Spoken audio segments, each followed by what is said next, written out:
And welcome back to K4CO Radio. We are joined by a special guest this evening, David Lilly-Wollins, Travel Team Advisor at the Denver Debate Club. Denver Debate Club focuses on helping children develop their critical thinking, persuasive argumentation, and public speaking skills.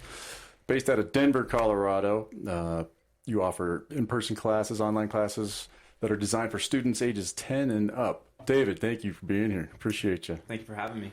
Tell us a little bit about Denver Debate Club. So we are starting our first semester here on February 7th, and we are a first expansion company from a super successful debate club that's based out in Jersey, known as Bergen County Debate Club. And they, over the past 10 years, have grown their organization from just about 10 students to now 500 students per semester. And I was supposed to be running the program out in New Jersey, and I said that's not where my heart is. I'm born and raised in Denver. Awesome. Went to George Washington High School, competed on their team there, went to University of Denver, competed on their debate team there, and wanted to give back the skills that I've cultivated over the course of about 10 years to the middle school and high school community in Denver. Excellent. And so we have after-school programs on Wednesdays and Thursdays, and programs on the weekends, on Saturdays and Sundays, all in person for ages 10 to 18, as you said. George Washington was a rough school, from what I remember. When did you graduate? 2016. Did you? Yeah. Oh, wow. Times have changed. What do the classes look like? Is this a diverse? What kind of kids are hard to reach these days with all their the social media and whatnot? This sounds like a program that helps them with confidence or maybe navigate their young identities. Is that? Yeah, no, it really does. For any kid who, whether they're interested in history class, math class, they have an entrepreneurial spirit and want a product that they're going to pitch. Maybe they have a podcast or a YouTube channel of their own. Really, if it's extracurricular, class programming, whatever it may be, any profession or child can benefit from increased confidence, better articulation, and improved public speaking skills. And so our program is extremely diverse. We have students all rages, ethnicities, races, religions, and it's a beautiful environment to have all of these different people come together, to be able to work together, challenge each other, assert their ideas, and receive some critical feedback on it. And you mentioned New Jersey, the Bergen Debate Club. How long has that been in operation, and how did it make its way to Denver? Yeah, so they started in 2013, and it was two parents wanted to provide an opportunity for their child to have an after-school debate program.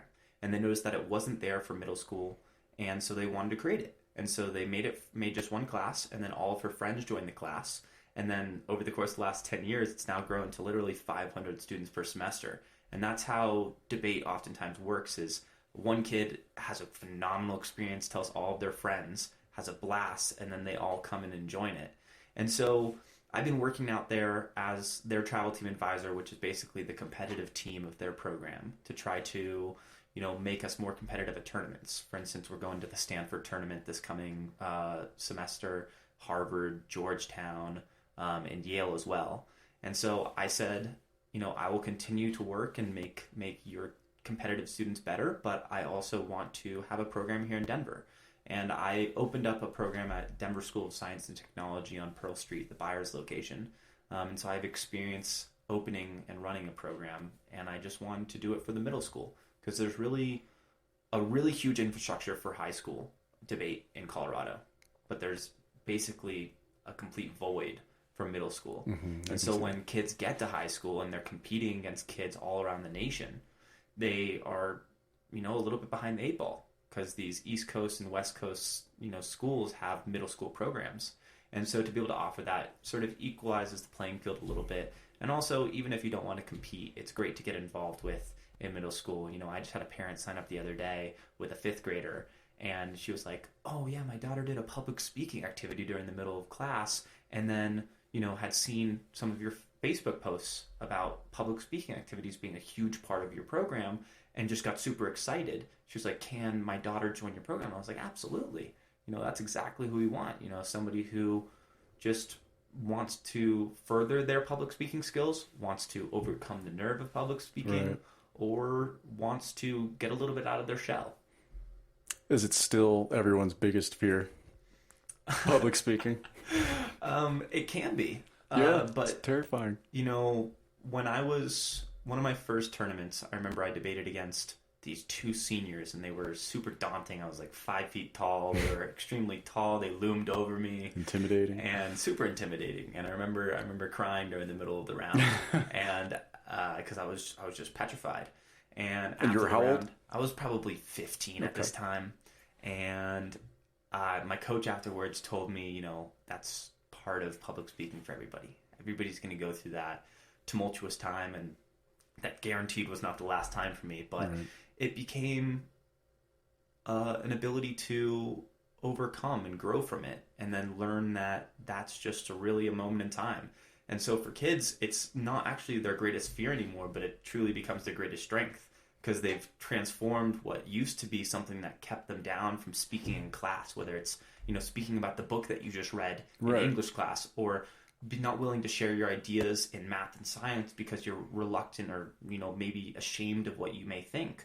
And now they become beholden to speak in class, and so they're the first ones to raise their hands, and they're the last one to speak at the end of the class. So you're not just teach them the persuasive argumentation of public speaking skills, you're teach them confidence, and just like I said, I mean, at 10 years old, you hardly know who you are. Yeah. I mean, doing a book report is one thing, but debating, yep. Against like a senior in high school, of course, that's got to be terrifying. Yeah, and luckily, for our classes that we have, they're not going to be debating against seniors in high school. Yeah, understood. But it is. I mean, regardless, it's daunting to have to back up your idea and to be able to stand up in front of a class and convince a group of people that what you think is correct, or at least have the confidence, maybe not even to think it's valid or correct, but just to share it. And so that's why we start every single one of our classes with a public speaking portion that's on, topics like, if I were to rule the world, for our 5th and 6th graders, or 3 things that I want to learn out of this public speaking class, or if I was my parent for a day. And so it's just simple, easy, fun speaking activities that you then speak for about a minute to 2 minutes, and then you get feedback from the rest of the class, like, oh, I think you spoke a little bit too slow, or you had a little bit a lack of clarity. Maybe you want to move your body in this way instead because you were a little bit shy. And so you get that direct feedback, whereas if you're in an English class or a specific subject, it's always going to be about the subject matter that you're discussing. But this is just how we can better our presentation of material, how we can be more confident, how we can overcome those nerves. And that's what we start every single one of our classes off that way. And it's a great way for all the students to be heard by the rest of the class, and also to give that feedback to their students and be able to speak up on it. And, I've seen students who've gone from, sitting in the back of the class and not wanting to share at all, to being the ones who come into class and are just so excited to speak. Yeah, that's exciting. I like this program a lot. We're going to take a quick break, and then I have more questions for you when we get back. So we're talking to David Lilly-Wollins of the Denver Debate Club on K4CO. We are back on K4CO with special guest David Lilly-Wollins of Denver Debate Club. We were talking about the classroom earlier. What is the typical makeup of a classroom, and what are the order of things? And if I can make this a third part question. Yeah, let's go. Challenge me. Do you stick with the same age groups, or do you have kind of a diverse age group? I know you don't have 10-year-olds and 18-year-olds probably, but do you have like 5th, 6th, 7th graders in there with each other, or is it just grade by grade? So that's great. I'm going to go first question, third question, second. Okay. So our classes are a maximum class size of 12. So we make it so that our classes are purposefully small, so that everybody does get ample amount of opportunity to speak. If we had any classes larger, then people would not be able to speak for as long as they wanted during the public speaking and critical thinking activities. And then our lectures and our conversations during the middle of class about argumentation would be a little bit shortened. So that's the nature of our class size and our class dynamic. In regards to if we have any overlap between students, during the actual classes ourselves, we have 4 different tiers of classes. We have our 5th, 6th, and 7th graders all grouped together. we have our 8th graders in a solo class. Our 9th and 10th graders are grouped together, and then our 11th and 12th graders are grouped together. And the thought process behind that is 8th graders don't really want to work with 5th or 6th graders, and they're just at 2 different levels. So, but they also don't want to work with 9th graders because it comes a little bit, too daunting to have that middle school to high school difference. That jump. So they're best suited together. Just in 8th grade. And then 5th, 6th, and 7th grade, they're all super high energy. They're some of my favorite kids to work with. I can see that. They bring in such a good, positive, clean energy. They really want to be there. They are great during the public speaking. They're really, really great listeners. And then our 9th and 10th graders are sort of your emerging onto what is called like the high school circuit of debate, where they're going to be competing more on a weekly basis. And so their focus is more on the competition side, but we also have, of course, focus for people who aren't on the competition side to just be able to learn those skills and also be in a classroom dynamic that's going to be conducive to learning that. And then 11th and 12th graders are really about, wanting to transition into better public speaking in college, and then also wanting to be still competitive in the last years of if you choose to do competitive debate. Right. And then our class styles, we've talked about public speaking, and that's the start of every single one of our class. But the 2 other pillars of our classes are the persuasive argumentation, where you're going to be learning things such as how to make an argument, how to do your claim warrant your impact, how to use logic to refute arguments, how to summarize arguments in a clear and concise manner, how to prioritize the significance of different argumentation to determine, if you have 4 arguments on the board, how do I evaluate one over the other? Because not all arguments are created equal. And so we learn weighing mechanisms like scope, how many people does it affect, magnitude, what's the severity, probability, what's the chance of this happening? And so over the course of the semester, we build the skills to evaluate arguments, different analysis, and then come to, logic and logical conclusions on what is, the right course of action. And so that's the building blocks of our core curriculum over the course of the semester. And then we always end classes with a critical thinking game where we do short-term and long-term memory recalls. We challenge our ability to have conflict resolution, innovative thinking, trying to challenge our preconceived notions on what we think is correct and argue from a different side. And these are games like, name 5 reasons why homework should be banned. Name 5 reasons why video games are do more harm than good. Name 5 reasons why your parents should have, more control over you. Things that are, just fun and easy to do. Name 5 reasons why students should be able to use their cell phones in classes. And this is just one example of a critical thinking game that we play at the end of class. Gets students super jazzed up, and it's awesome. Keeps it interesting. All right, keeps it fun. Do you run into a lot of students that have their future planned out? Like they're not preparing for college, or they're already ready for that? And are these future politicians, future entrepreneurs, executives, and so on? Yeah, no, kids definitely come in with it's funny to hear, because I remember, in middle school being asked oh, what do you want to be in the future? And I was always like, I'm going to be a lawyer, a politician. And it's so funny to see over the course of the years how their answers change. But yeah, a lot of kids do come in. They're like, I want to be a lawyer. Yeah. I want to be a politician. I want to invent products. I want to be a scientist. I want to, some people are like, I want to be a taxi driver. The answers that we get are wide ranging. And the great thing about all of those professions, whether you are driving somebody around, whether you are working as a teacher, you're inventing products, you're a politician, or you're a lawyer, is you got to speak to people in all of those professions. Yeah. You're people facing. And so the skills that you learn in them are so portable to anything that you want to do. I'm just genuinely surprised why it's not taught as a core element of common curriculum. Especially today. Yeah. When people can be so impersonable and, with the phone and whatnot, just human interaction. There's kind of a dip in that. It's on the down. From the past couple decades. Well, this is very interesting. Let's take another quick break, and then we're going to get into the nuts and bolts of how to contact you and whatnot. Lovely. We'll be right back with David Lilly-Wollins, Denver Debate Club. And we are back with David Lilly-Wollins. And you are the traveling team advisor. How often do you travel with these kids?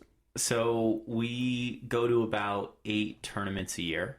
Right now, I'm the travel team advisor for the Bergen County Debate Club, and I'm the program director for here at the Denver Debate Club. But yeah, we travel a lot. You do not have to travel at all. And a lot of the tournaments also have an online option. Okay. So for instance, the Stanford tournament that we're going to go to in February with Bergen County Debate Club, it's going to be about 500 teams and it's online. But then in Harvard, we're going to take about, like 40 teams out to Harvard. Watch out for Harvard. Right? It's fun. Oh, watch out. That's for sure. And I wanted to ask about some of your events and your programs. Is this summer program still a thing?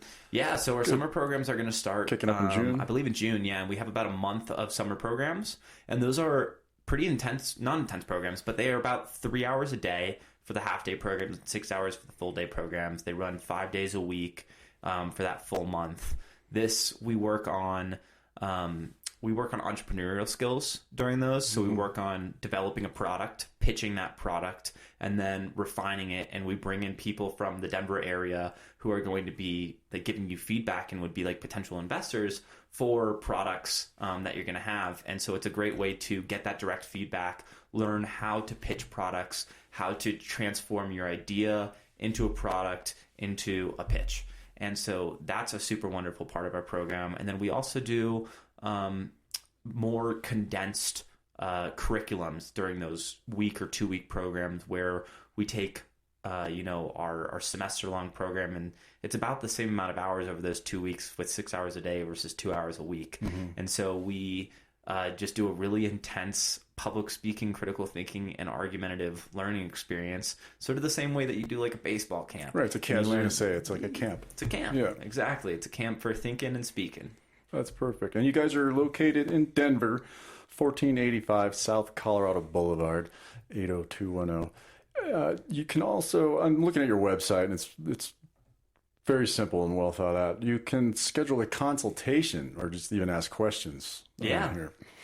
You just put in your name and email address, and then you ask a question and you get back to them. Yeah, so if you want to put a time to schedule a call, or if you want to hop on a Zoom meeting, phone call, if you just had a question that you wanted to reply over text about your specific child, where they're at in their education, if our program could be useful for them, if you are wondering what days our offerings are, or you just want to learn more and feel your way out of it, yeah, you can schedule a consultation. I'll meet with you really any time of the week, day or night, and hear what you have to say and talk to you about it. Yeah, it looks like you guys are very flexible as far as that goes. And online open house. Yeah. That's a great idea too. Looks like it's going on this week, 9th through the 13th. And you can register for that. What happens after registration? Is that... Yeah, so we send you a link to a Zoom meeting, and we've had a bunch of open houses thus far, and we've seen a pretty good turnout. And we basically will send you a link to a Zoom meeting. I'll come give you a presentation, do some sample activities. You'll learn a bit about more about it. You can ask a question and answer. You get to sort of see the other parents and people who are involved in the program. If you don't want to have a one-on-one meeting, it's a less formal way that you can get introduced to the program. And then also, if you want to view our facilities and look at our classroom, we're going to have an in-person open house on January 17th from, I believe, 6 to 8 p.m., again at 1485 South Colorado Boulevard. And that's a way that you can see the classroom environment. You can get a feel for the safety of the area. We chose a location that is really accessible. So it's on Colorado and Florida. It's like 5 minutes away from I-25 and I-70. It's great. It's super accessible for really any middle school or high school in the area, in the DPS district, or also the Adams County district and things of the sort. And I'm not seeing a huge staff. You're not doing all this yourself, are you? I am doing all this myself, at least out here in Denver. We already have the curriculum and everything built out, but I'm doing I teach all of the classes myself. I run the program. I do the marketing. I don't do any of the tech stuff. We have a development team, and I also am backed by 2 phenomenal coworkers and bosses who run programs out of New Jersey, Philadelphia, Delaware, New York. They're all over the place, and they entrusted me to open up a program out here, and I will be running it myself until I get about 60 to 100 students. Okay. And then I'll hire another really awesome coach, and we have about, let's see, like 24 coaches at the place out in New Jersey that we have, and they're awesome. I love those guys. That's great. And you just have a big smile on your face when you're talking about your job, and that's always a good sign. What do you get out of it mostly, personally, on a personal level? What do you love most about it? I love I guess the first to last day experience is my favorite. When you have kids come in who are really, really silent and are nervous to speak, and then by the end of the class, I always ask the same question at the end of class. I'm like, could you imagine having given a speech that you gave this semester at the beginning? And to see them like put themselves back into that first day when they walked into the classroom, and then compare it to that last day where they have so much confidence to speak and are so eloquent, it warms my heart. Yeah, and it's awesome to see. But they probably think about themselves that they don't even recognize anymore by the end of the course. It's right? Transformative. And how you said when you get up to 60 students, you'll need help. How many have you had at the most? So this is going to be our first semester right now. So we're still under that number right now for signups, and I don't really think that we're going to get above it for signups.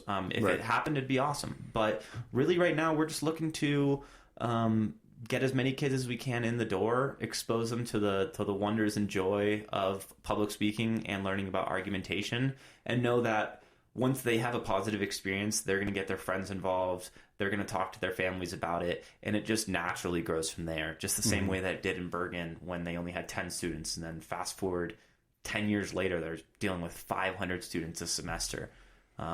It's awesome. And I remember I was at the debate team at George Washington, and it was the only thing I could really talk about, because my parents loved education, and I always would do it for them. I was always trying in school for them.